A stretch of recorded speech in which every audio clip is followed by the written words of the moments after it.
Hello, friends and colleagues. What are you passionate about? Passionate. The Passion Show on CFRU 93.3 FM Guelph, Ontario. With Wizard. I'm a water wizard, Harry. With Hello, world. You are listening to The Passion Show with Wizard on CFRU 93.3 FM. It's a do-it-together radio show all about passions and the people who have them. My name is Wizard. Christian. My name is Christian. Christian in the flesh. Massive legend. Wow. Wow. Tell me about yourself, Christian. Who are you? Okay, I'll tell you about myself. I'm Christian Haddad. That's important, I suppose. It's part of my story. Mm-hmm. Sometimes I tell people my whole patriarchal line because it just seems kind of classic and fun. As someone who loves stories, I like putting myself into a story. Mm-hmm. And so I'll go like, I'm Christian, son of Mark, son of Derek, son of Elias, son of Shukrala. And That's 4. Wow. there's a matriarchal line, but for some reason I gravitated towards that one, especially when working with kids. And yeah, I could do, why not? Son of Wendy, of Sandra, mother of Sandra, daughter of, let's start that over. Son of Wendy, daughter of Sandra, daughter of Sylvia. And I don't know Sylvia's mother's name, but it goes back. It's important to name. Back than I do. It's important to name sometimes for me. 100%. For me, because I've done a lot of walking around the earth as like, I'm the nameless guy. Don't worry about where I come from. Mm-hmm. And now I'm in a season of celebrating where I come from. Sometimes that just means naming the people who made me, Man. So Christian Haddad, I am. This show's off to a beautiful start. I love that. Can I of course I can. Let me name my lineage. I'm Wizard, son of Robert, son of Douglas. And that's actually, believe it or not, as far as I can remember. I've lived a sort of disconnected. That's bringing up something for me. I don't know my great-great-grandfather's name on my father's side. I'll have to look that up. But you know what? He doesn't know your name. That's a good point. He was deceased before I existed. And then I am also a Wizard, son of Vicky, daughter of Bernadette, daughter of Rose, great-grandma Rose. Those are some great names. I agree. If I have a daughter when I have a daughter one of these days, my plan is to give her the name Rose because I think it is a beautiful name. And I like flowers. Yeah. Children are amazing. I don't know if I'm going to have children, but I don't think that's a question I can answer. No, that's a future. It's for a future episode of life. And potentially another person, not potentially, definitely another person in my life who will be making that decision. 'Cause I can't have You can't make that decision by yourself. For the listeners, I'm physically male, so I can't. Likewise. I can't have children. That's not my blessing. Anyways, let me talk more about myself. Yeah, please do. That's why I've invited you here, because you are a human being with passion. Passion, I guess. Yeah, we should get right down to passion. I think I'm passionate about music.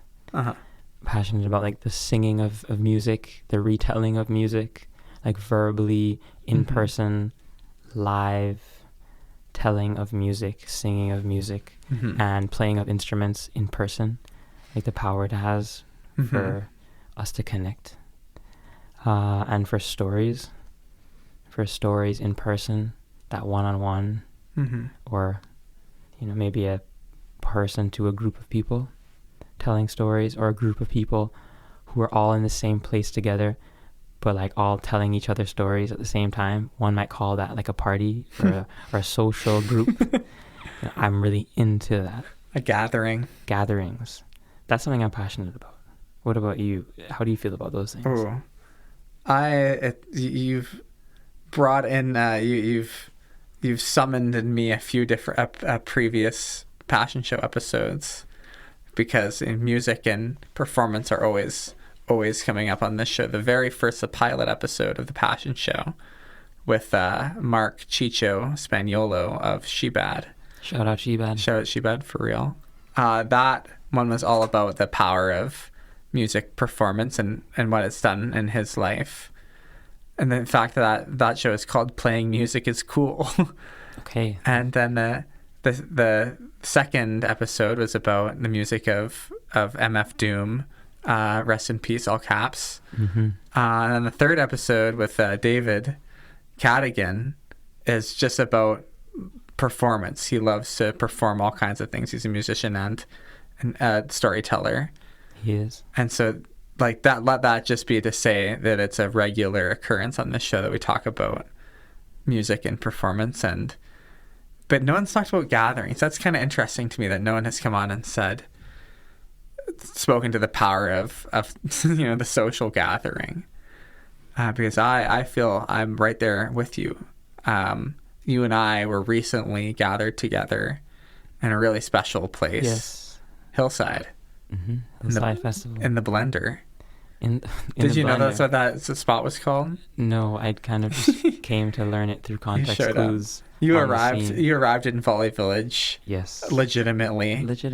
And we had this amazing little spot, completely surrounded by tents, like in a sea of humanity, under this under the night beautiful sky. tent, under the night sky, with this circle, a powerful shape, a circle. Everyone can see one another, of lawn chairs, and we were gathered there late into the night, and you and I were there together. That's probably the first real gathering that you and I have shared of that kind of the people just coming together and talking and being merry.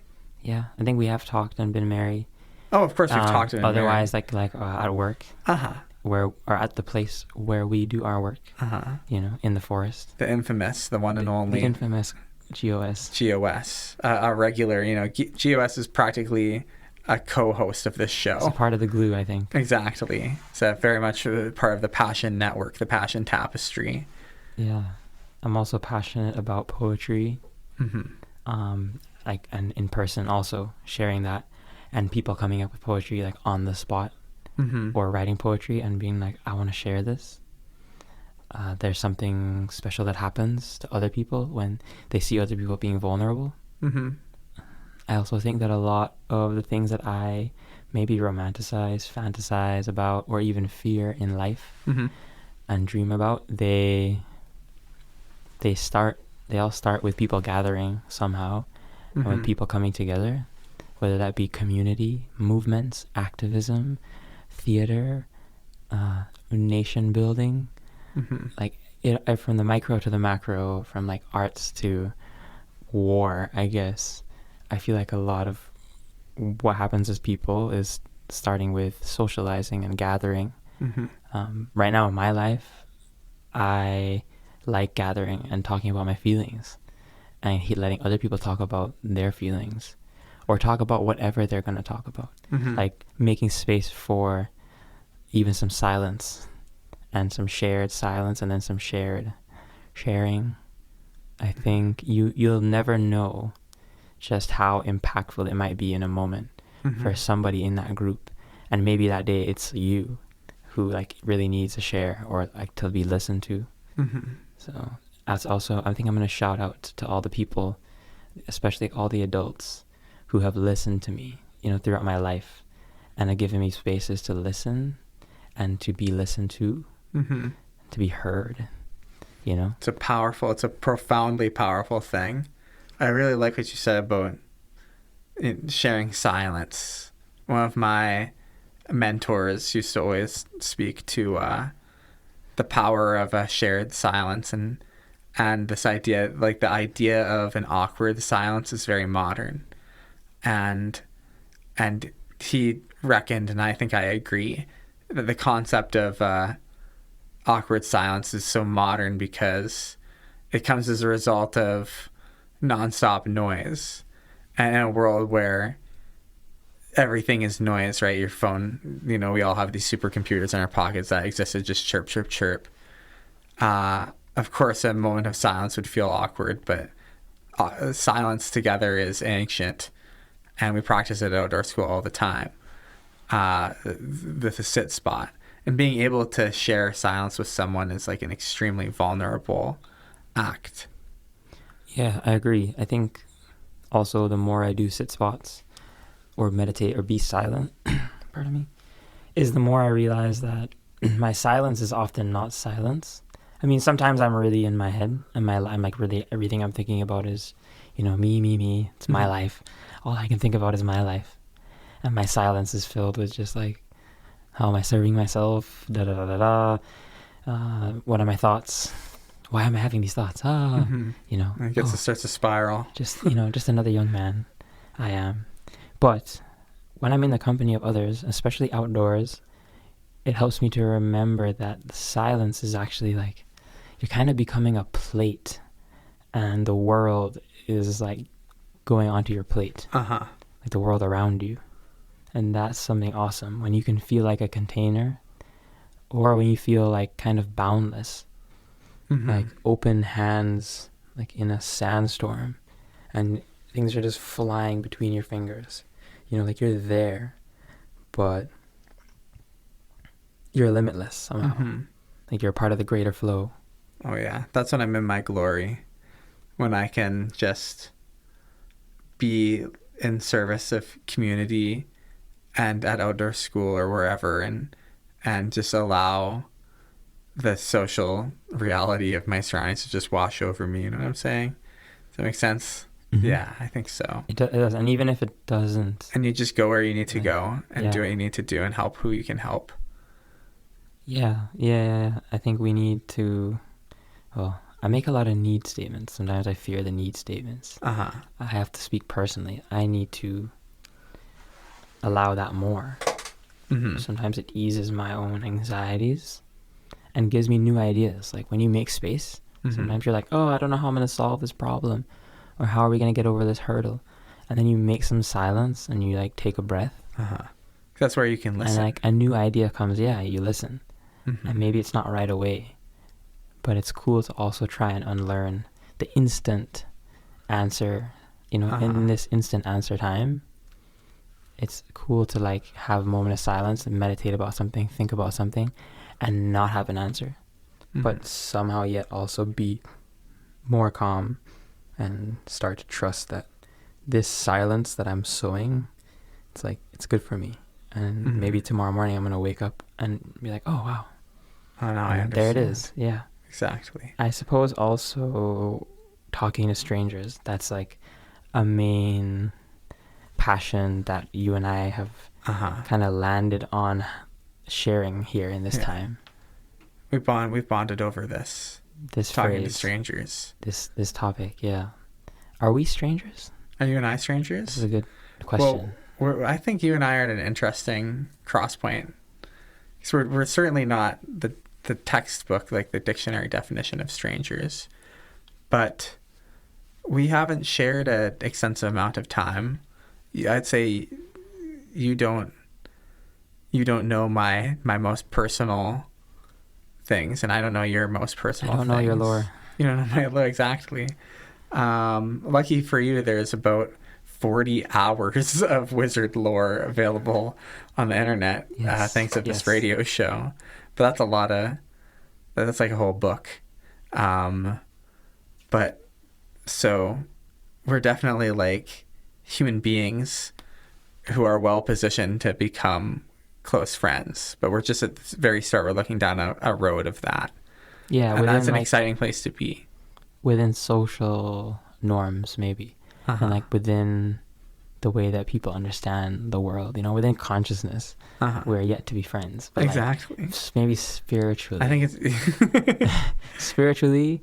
I think from day one, it's spiritually obvious that you and I are meant to be friends. Yeah, we share a certain kind of zap of social excitement. At first, I think last summer, I wasn't sure. Like, I wasn't sure how much you digged being around me. I could tell that you're always happy in doing the work you're doing. Being around you is a joy. But there was that, like, question, like, what is this guy thinking of me when he turns around. I'm like, all right, good to see you. When you have those thoughts about people. Yeah. You go home, or as you're leaving. So then you continue to affirm, which is beautiful. You continue to affirm over our time knowing each other that you enjoy my presence and that like I'm welcome around you. That's valuable. It's true. Yeah. I really try and hold myself to a standard of truth with people, even when it's hard, even when it bites me. I don't want to allow the like potential demons of easy fibs into my life. And this has come up for me a lot recently, even when it could serve me well to even like the lies of omission. That's come up a lot. Last night I was teaching a past guest of the Passion Show, A1. He was one of the first guests. He is 10 years old, and I tutor him in design and coding. And a just shocking amount of philosophy is involved in those things. We were talking about design, and we had a whole hour-long lesson about how the objective of design is to serve truth. And when you're designing a website, or when you're designing a poster, or you're coding something, if you are treating it like an art form and not like a manipulation tool, then you are designing around truth, and you want to bring truth and beauty and value to people. Isn't that something? Yeah, someone close to me is a designer of sorts. Like, I suppose I would consider him a designer in that some of that truer sense, like taking it like an art form. And I feel like that's what he's doing in some way. It's just trying to like align with truths. Like trying to show truths in some way. It's in good. The it's way a you noble design pursuit. things. It's fun. It makes it feel good to do. Yeah, I think there is some level of manipulation that goes on. Oh, definitely. But like, it's like any art form. If you're treating it seriously, you know that like the manipulation and the craft is in service of a higher truth.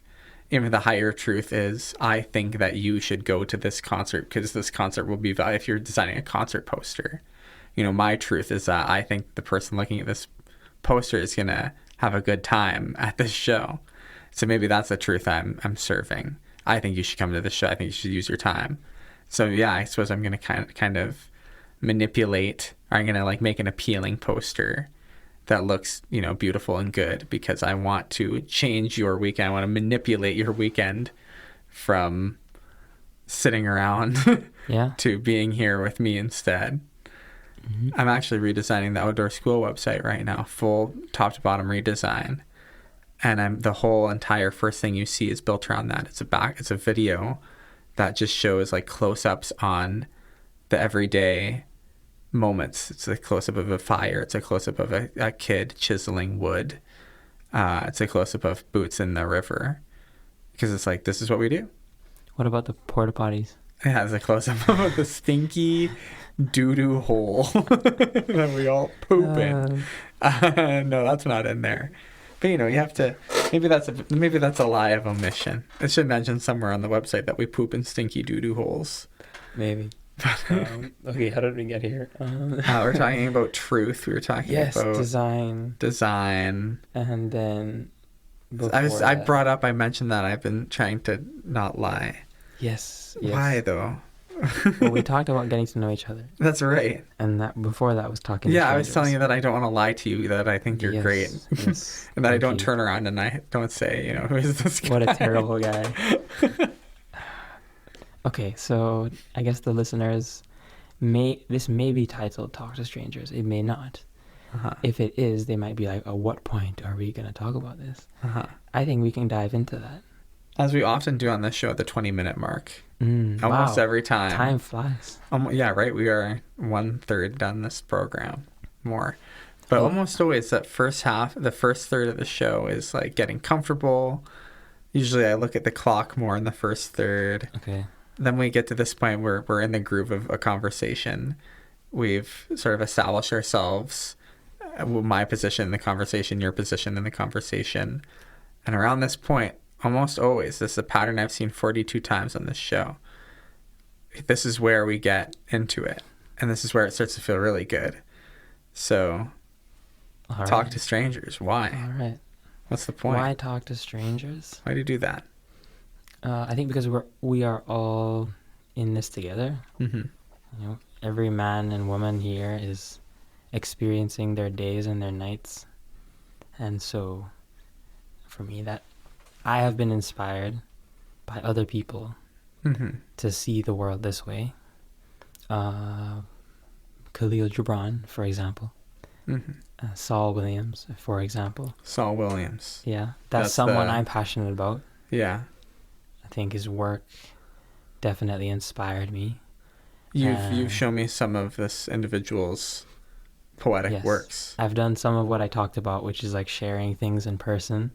Some of that magic of this moved me, now let me move it in space and see how it moves other people. Saul Williams is a poet and performer, an artist, musician, rapper, all those things, writer. And he actually references in his work, one of his works, that he doesn't really want to like reference other people too much, because why would that benefit him? He actually says, I could quote any MC, but why should I? How would it benefit me? It's karmic repercussions. Are your tales of reality worth their sonic lace discussions? And every time that I've thought about sharing Saul Williams' poems as like through me, the vessel, as a sound being, I've worried that maybe Saul wouldn't approve because am I doing the thing that he spoke about? But maybe that truth is for him and not for me. I don't know. Maybe he will find this out there somewhere, and he'll reach out somehow, energetically or otherwise, and be like, "It's okay, I approve," or "You don't need my approval." Maybe Saul is trying to tell us that. I don't know. But as you might be getting now, I really care about this guy. I really care about this man, what he has to say, what he has said. He still is currently speaking a lot in public. Amazing. And I do think that you can go ahead and listen and find him anywhere. But I'll share the poem that kind of made me think about the title of this conversation. And, it's from Saul Williams' perspective. It's his life story. It's his sharing. It's what he's choosing to share, and I'm just going to reverberate it here. And maybe there'll be words that I don't want to repeat, or maybe not. Do it how it feels right. Yeah, this is coming through in an air of passion. So this is Talk to Strangers from 21 years ago.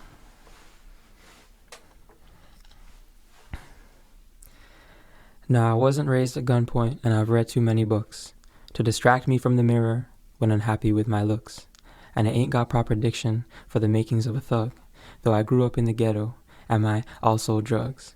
And though that may validate me for a spot on MTV and get me all the airplay that my bank account would need, I was hoping to invest in a lesson that I learned when I thought this fool would jump me just because it was my turn.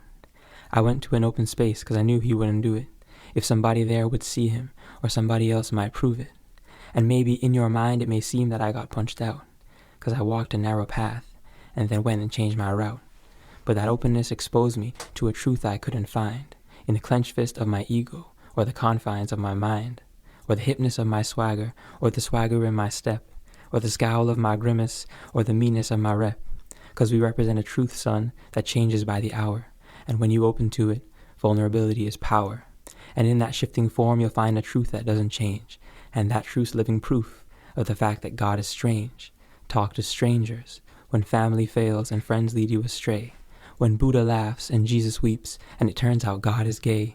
'Cause angels and Messiah's love can come in many forms, in the hallways of your projects or the fat girl in your dorm.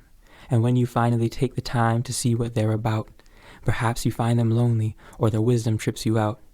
Maybe you'll find the cycle's end you're back where you began, but come this time around, you'll have someone to hold your hand, who prays for you, who's there for you, who sends you love and light, and exposes you to parts of you that you once tried to fight. And come this time around, you'll choose to walk a different path. You'll embrace what you turned away and cry at what you laughed. Because the only way that we're going to make it through this storm, when ignorance is common sense and senselessness the norm, and flags wave high above the truth and two never touch. And flags wave high above the truth and the two never touch. And stolen goods are overpriced and freedom costs too much. And no one seems to recognize the symbols come to life. The bitten apple on the screen, and Jesus had a wife, and she was his Messiah like that stranger may be yours, who holds that subtle knife that carves through worlds like magic doors. And that's what I've been looking for, the bridge from then to now, was watching BET like, what the, son, this is foul. But that square box does not represent the sphere that we live in. The earth is not a flat screen I ain't trying to fit in. But this ain't for the underground, this here is for the sun. A seed a stranger gave to me and planted on my tongue. And when I look at you, I know I'm not the only one. As a great man once said, there is nothing more powerful than an idea whose time has come. And that's Talk to Strangers. In my version, I suppose. But That's amazing. It is, right? That's so amazing. When I heard that for the first time, it was winter, in the nighttime, and I was lonely. Mm-hmm. And I was not talking to strangers. Yeah. Oh, Lord knows I've been in the winter. I have been not talking to strangers. And that's a funny time for meaningful art to catch you. Mm-hmm. Since then, I think I have talked to a lot of strangers. Mm-hmm. But I think Saul's work has kind of just been a tree that I've come back to over and over at different times. Mm-hmm. It's always been there, you know. How did you discover, like, did you come across Talk to Strangers first, or have you been, what's your story with this guy? I came across a poem called Coded Language. Coded Language, you performed that. Which is the one I shared for you. That was magnificent. In the blender. In the blender. Yes. The blender. Isn't it a funny thing to call, because that area was a real blender, eh? It was a blender, you know, a mix of people. A good social gathering is blender, like bring a bunch of unique, different, you know, fruits and veggies together, blend them up, make a smoothie. But unlike a real smoothie, all the pieces get to go home and be themselves again. But when we're in the blender, we were a smoothie. Mm-hmm. It was a beautiful thing. Mm-hmm. But yeah, that was a Coded Language. I will never forget the vision of you standing, and it was so dark and just like these very dim lights, but mostly the pitch black, almost the new moon. It might have even been the new moon. It wasn't. It was a waning crescent. Mm-hmm. And you're standing there. I just smoked a little bit of lavender from Toby. That Toby's lavender. It was incredible. Yeah. And I was sitting there with some people who I love, and there you are, like looming. And it's quite a long poem, and you brought it right off the dome, and you misspoke a couple times, had to go back, but for the most part, and even though that's extremely charming, you know, and like part of the experience, and you're just absolutely throwing out this poetry, and everyone was just captured. And those were, like, you knew some of those people, but presumably a lot of those people in that circle were strangers to you just as much as they were to me. Mm-hmm. But mm-hmm. That was a beautiful moment. I'll never forget that. Beautiful moment of a beautiful night. Yeah, it was. I suppose it probably fed my ego a bit too. Well, that's what Hillside is for. That's what talking to strangers is for too sometimes. Yeah. We were in an ego-starved, like the true ego is starved these days. It's malnourished, it's important to have, you can only serve a community. You can only exist pro-socially, I believe, if you put your own face mask on first, like in the crashing airplane, you know what I'm saying? They say, mm-hmm. you have to put on your own life jacket before you put on someone else's life jacket. You need to have, I'm saying, look at this. It's those needs. We're talking about the you need. I need, and I believe that it's a general thing to serve myself and to feel proper about myself and feel like I'm loved before I can go and love others and help others. So, good. It's a good rule of thumb. Feel yourself. You know, your poetry is awesome. Everyone loves you. Thank you. Yeah. Well, like I said, his poetry. Yeah. I think I when also, it comes out of your mouth, you know. Yeah. Who knows? I wonder what Saul would say. Yeah. You know, is it perverted? Is it beautiful? You know, I don't know. Maybe he's not thinking about it at all. But I mean, for my money, and I'm not going to put any words in Saul's mouth, but a lot of our great ever performances have been covers. You know, what is it about poetry that it can't be covered? Mm-hmm. I think poetry is like one of the great like open source mediums. So it's a cover, just like any other, you know. Your Johnny Cash singing Hurt. Is Leonard Cohen's Hallelujah, is that an original? Or is That is his original, okay, yeah. okay. Which, Well, I guess which somebody means covered that it's a frequently covered. frequently covered. Yeah, and there are lots of amazing covers of that song. Yeah. Some of them are even more famous than the original, I would say. Yeah. So I also love Leonard Cohen. That's another passion of mine. Leonard Cohen's an incredible, rest in peace. Yeah. An incredible poet. A poet primarily, I would say. I think he identified that way as well. Mm-hmm. It's basically just saying his poems. Yeah. Yeah. I wonder what a conversation with him would be like. But also, I suppose he's written so much that if you just listen, you kind of get an idea, maybe. Is there a story for you about talking to a stranger that you want to share here? Something that comes to mind? That's a great, well... Even if it's like a small, funny little encounter. Yeah, sure. I should have thought about this before, but I do have a fun one. There's been exactly one time in the history of the Passion Show that I've had a complete stranger in the studio with me. And it was a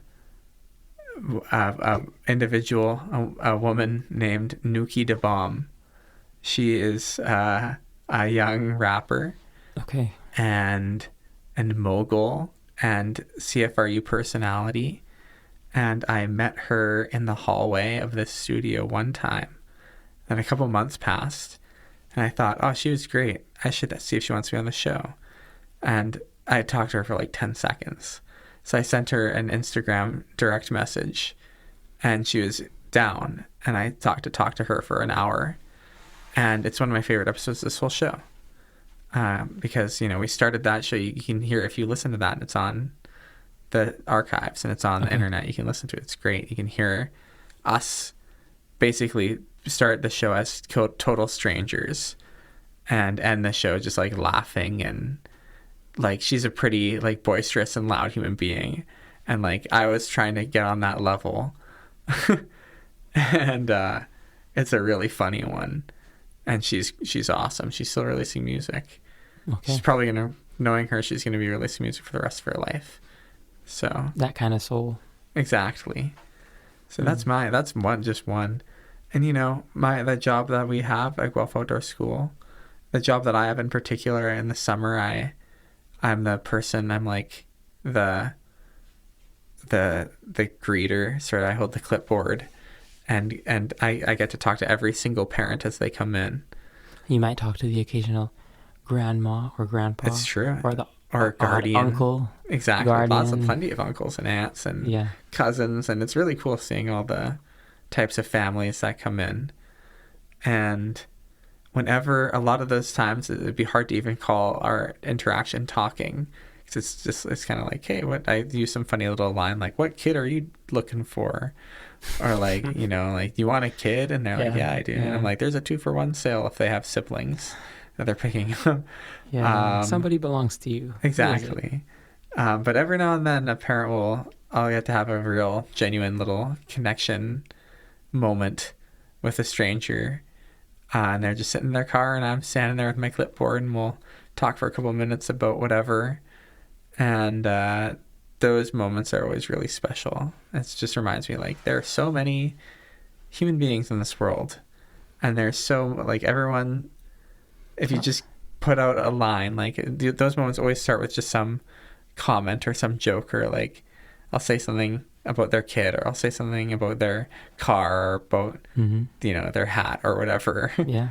and then boom, connection moment. You never know, like you might see like, oh, what's that tattoo on your arm?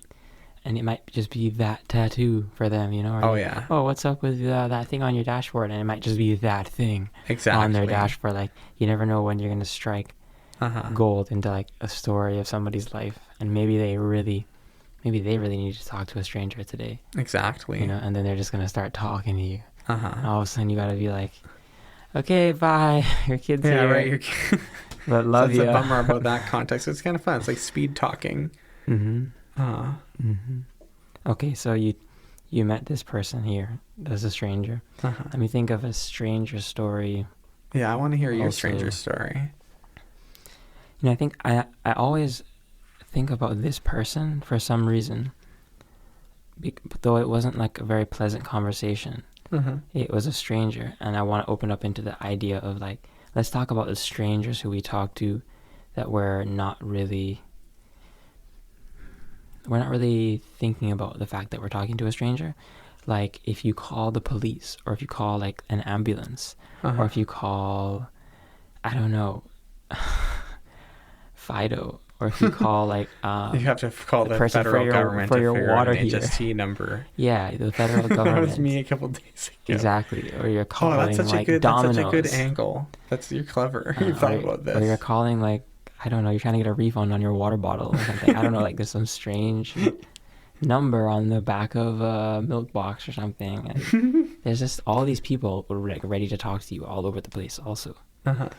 And when I was thinking about sharing a story of talking to people, talking to a stranger on this show, my brain kept going back to this moment where I spoke when I was maybe 18. I spoke to this detective. And this is in Jamaica where I grew up. Okay. And I called the police and I said, I need to speak to a detective. And in this instance, I wanted to report a crime. Okay. And I actually got on the phone, and after about a few seconds talking to this detective, not a few seconds, sorry, a few minutes talking to this detective, I then actually, I think I ended up not reporting the crime. Like I didn't give in the rest of my information. Yeah, I think I detailed what happened, but then they talked me through it. And they were like, listen, son, you haven't, what you saw, it wasn't enough for me to even go after this crime. But thank you for calling. But like, it's not enough. And when I was 18, I believe I witnessed a kidnapping. It was pretty intense. That is. Yeah. Very intense. I was delivering food. Uh-huh. I was selling food to older people. Out of my house. It was like I was like trying to be their one-on-one nutrition person. What do you need? Oh, you're allergic to green bell peppers and you don't like carrots. Okay, Phyllis, I'll see what you need for lunch tomorrow. It was great, but also a lot of work. And this is the pandemic also, while I was doing that one day, I just dropped off some food and I saw a car speed by with a woman hanging out the car screaming at the top of her lungs. And she got yanked back in the car and the car drove off. And I couldn't catch the license plate. I don't even think, I was so shocked I couldn't even catch how are you going to remember something what like model that in that car it moment? was. I was just like, whoa, am I in a movie? Like I've never seen something like this. And I was processing it, and then I was like, I gotta call somebody. And I called the police. I was like, can I talk to a detective? And that was a stranger who I needed to hear from in that moment. Like I needed them to hear me. And I was like, I'm about to tell you something very important, And then, but he was like so calm. This is like a Tuesday for him.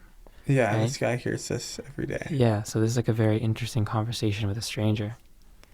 And at the end of the conversation, I was like, I don't have enough information, actually. I didn't even see where the car went. And this is Jamaica, where these kind of crimes happen often. And our police are quite underfunded, in their efforts to and the bandwidth to do all this kind of stuff. and desensitized, Yeah. in some ways. So he was like, all right.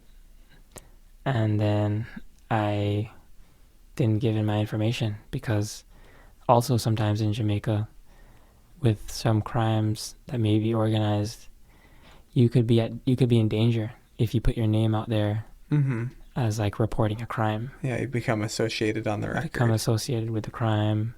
And I didn't even have enough to help this person, but it was such a weighted moment of realizing that maybe I was the only person that called the cops, and maybe this person is fine, maybe they're not, but then on goes the day. Yeah. And that was a conversation with a stranger that I'll never forget. That's a story. That is an incredibly interesting story. I barely even know how to take that in, because it's like, I didn't know I was going to say that. That reminds me of something. That's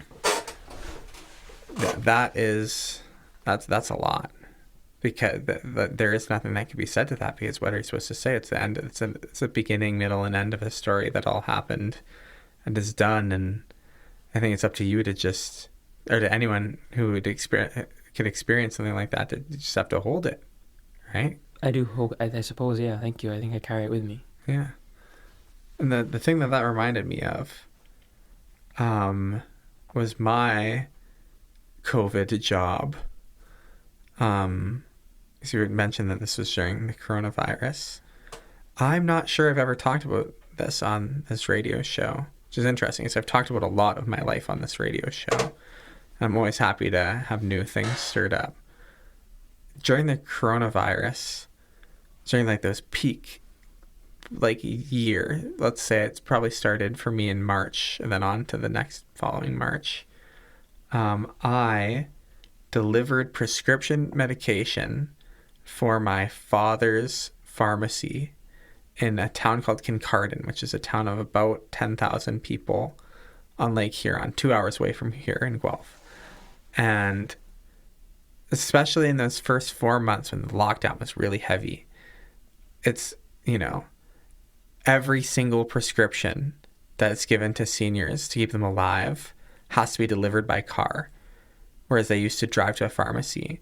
So the pharmacy initially, pre-pandemic, was delivering about 30 prescriptions a week, and we went to delivering about 100 a day. Wow.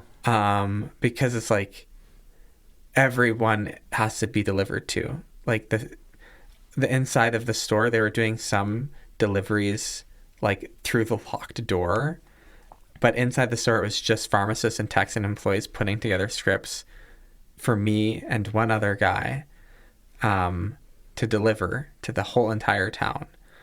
And it was just like the people who had the capacity and like the young people who needed pills, who had prescriptions, were the ones who could come right up to the door and do that whole thing. But like anyone over the age of 60 didn't want to get coronavirus. It was March 2020. And so my job for 4 solid months every single day was to drive around in my old 2004 Honda Accord. Nice. Yeah, right? With my car completely full of meds, and individually deliver them. That's a lot of paper bags. Oh yeah, a lot of paper bags, a lot of pill packs. And I just drive around Kincardine, meeting all of these seniors, and every one of these people is unique. And that's when I really realized, like, every house, and I still think about this when I go to Kincardine, and I try and keep this in me in general, but like every house has a story in it. Every person has a story, and especially at the time, but I still think this is true in general. I think it was just really made obvious at the time, but everyone wants to connect. Every human being. If you're a human being, you're passionate. If you're a human being, you want to connect, because every single one, like almost without exception, every single person I delivered to had something to say. And some of them had a lot to say. Like, there are still people that I ask my dad about 4 years later. I say, oh, is so-and-so who lives in the apartment on Lambton still kicking, you know? Is so-and-so still this funny? Or is so-and-so alive? I bet you met some of those people at very, interesting times in their lives. Like, I'm sure some of them have more crazy things to tell you than you could even imagine. It's like, true. if you could have been invited inside and had a cup of coffee. Mostly, yeah. And I wish I remember thinking, because what would happen is, like, all I could do is stand in the doorway. And they'd stand in there and we'd be 6 feet apart. And some of them would talk to me for 20 minutes. Some of them, I was probably the last person someone saw because of this job. I know that patients died because they were old and because of COVID, and, Some of them are alone. And some of them are alone. Some of them didn't get to see their kids. It was heavy. It was obviously, it was a heavy, heavy, heavy experience, but I would not give it up. It was unique. And I talked to a lot of strangers. And I hope that some of those people didn't think of me as a stranger by the end of that. I think some people, once they've lived a certain amount of life and they have some kind of perspectives, the walls come down. Like, they're not there is no fourth wall for them. It's just like, people are people, and you, as like a younger person, when they're talking to you, they're just talking to like the whole young generation. That's like how they speak to you. I've felt that before. And they just like this level of assurance and this level of like, it's gonna be all right. And they're interested in, hearing your stories. Oh yeah. Like, no matter what you say, always ask me, what's going on out there. Yeah, and no matter what you might say or what troubles you might be going through, they're just always gonna reassure you that, like, oh, it'll work out. Like, that's really awesome. And there's another piece of confidence and love, like, from a fellow humans that I get from talking to strangers too. More specifically older people. But thank you for sharing that. I do think, to a large extent, just strangers in general like to spread love and like positivity. Even if someone is having a pretty bad day, you walk up to someone and start telling them about your day or whatever, generally they want to leave you with like, all right, safe journey, or they try to offer something of positivity. At least that's my experience. It's almost like part of language, because like so many of our default like phrases are like "see you later," which is like literally just like you would say that to a stranger. If you would meet a stranger and say that as a parting word, it's like you don't even know that you're going to see them later. It's almost like a spiritual promise, or like have a good one. We say these phrases without even thinking. But Take care. Yeah, I think it's funny that we're like micro-analyzing these like pretty banal phrases, but there's a reason they exist. There's something pretty poetic in that. Take care. Have a good one. Take it easy. It's like these little like truisms. I love truisms. I think there's something very poetic to just like these like obvious things that we say. Have a good one.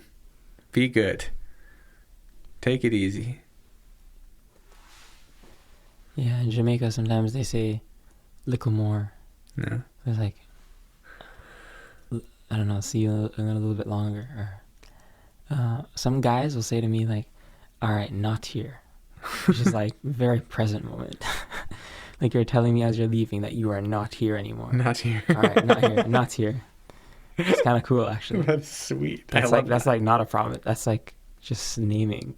You're just I'm like, not here. I'm gone. Out. I'm out. That's a classic. Yeah. Out. Yeah. Oh, how are we doing for moments of time? We've got a good 5 minutes. Oh, great. Time flies, eh? Isn't that unbelievable? I guess it's believable. Yeah. It is believable.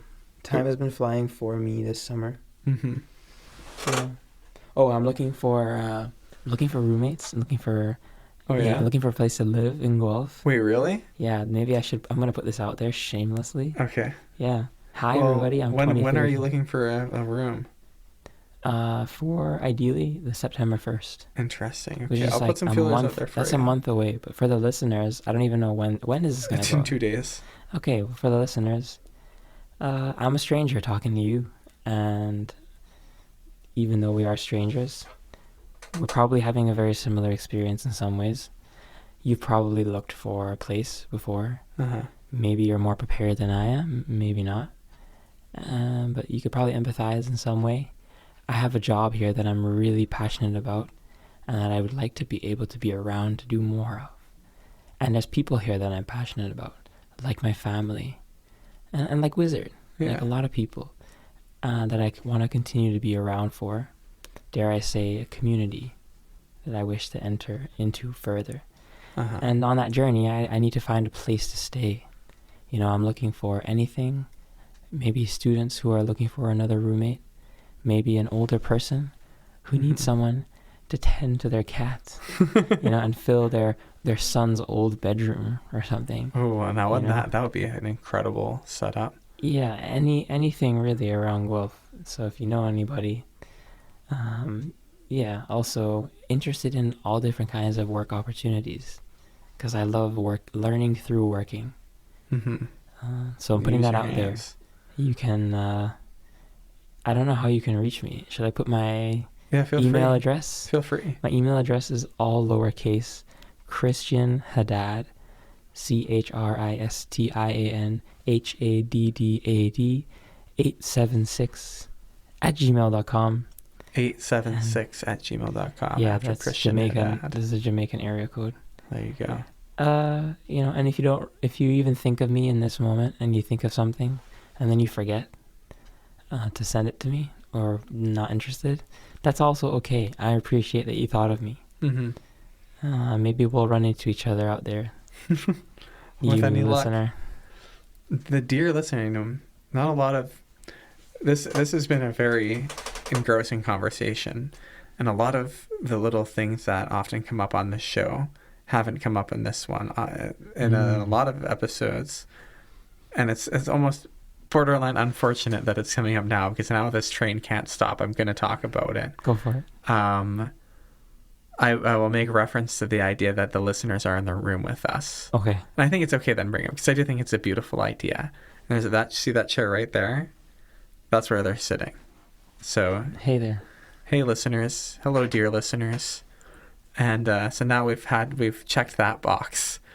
So listeners, if you want to just send my friend Christian an email and offer him a job or a place to lay his weary head at the end of a long working day, and you know where to email. Christian Haddad, HADDAD 876. 876 at Gmail. Yeah, I'm pretty good in the kitchen. I'm also pretty good with animals. I'm pretty good with kids. It's a friendly individual. I actually affable. I have a certification in broadcasting, television, and film production What? from Fanshawe College. I almost And- went, I got accepted into that program. It's crazy. It was pretty good. It was great. So I also have skills technically in video production. I'm probably a solid production assistant. Let me be honest and not oversell. But You're hardworking, and that's what counts. I'm hardworking, and that's what counts. And I'm willing to learn. And I really want to learn through working. So I'm open to lots of different job experiences. Yeah. Well, there you go. And I'm glad that you brought the listener in. The listeners in the room with us. I really believe that to be true. So, I mean, when our voices are going to air tomorrow or on Friday at 9 p.m. sharp, you can just understand that your voice is physically going to manifest in a radio wave, which is a real physical thing. Yep. That is going to spherically, emit from this very building and encompass the entirety of Guelph and surrounding area. And on Friday at 9 p.m., this radio show will literally be in your body as a result of that. Isn't that incredible? Yeah, and somebody might just be tuning in like right now at that moment. Maybe they're waiting for the next segment. Yeah. Maybe they just are flipping through. Maybe they're trying to connect the aux, And in that but they're on case- the radio. In that case, hello. We're so happy to have you here. Next week, you should tune in right at 9 o'clock sharp, and you can hear the whole thing. Mm-hmm. Or you can go to, go on your computer and type in The Passion Show with Wizard and listen to the whole backlog. You can even follow me at wizard.collective on Instagram. I need to remember, I basically never plug that. And I wonder why like 10 people listen to my show. You can also talk. You can also people ever. You can also talk to a stranger. Remember that. You can always talk to a stranger. You should talk to a stranger. It doesn't even have to be hard, you know, like just be nice to your like waiter at a restaurant. Yeah, that say hi to your neighbor's dog. I don't know. That might be a stranger. Yeah, or somebody walking up the sidewalk who you think. It doesn't need to be a deep conversation. It can just be like a smile and a comment shared, and it'll do have a positive effect on everyone's soul involved. Yeah. Oh, is it time for gratitude? It is. We're here at the end of the show. This has been a wonderful show. Every passion show since the very beginning ends with the sharing of gratitude. I will go first, and that way you can end the show. I am grateful for clouds, and I'm grateful for wind. I'm grateful for cordage. I'm grateful for poetry. You know, I believe everyone is a poet. Everyone who's been on this show in any case. I'm deeply grateful for performance and for those with the capacity and interest to share. I'm complete. What are you grateful for? I almost said, hi, my name is Christian. My gratitude goes today to the setting sun, to my body and the bodies before me.